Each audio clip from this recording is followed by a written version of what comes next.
Siyempre, anong feeling mo nang magbalik ka sa outside world? Promise, so much kaya punta na lang. So much na gusto ko dito. Nasa loob ako, lagi ko naalala na. Hello, excited na. Namiss ko kami, namiss namin dito.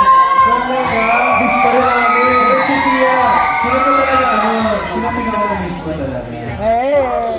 Yeah. After Mami. Isa pa.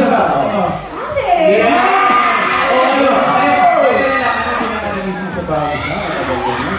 Actually, ako pinaka-miss ko talaga yung collecting sa akin. Talaga. Kasi kahit nung nasa loob, talaga ginagawa ko din natin. Tapos ngayon na yung bago ako na nag-direct ko na sa akin.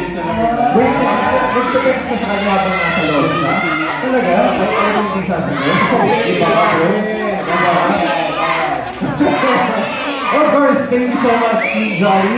Siyempre, susunod na back-to-back-to-back birthday celebrations sila Anton, Michael, and Stephanie.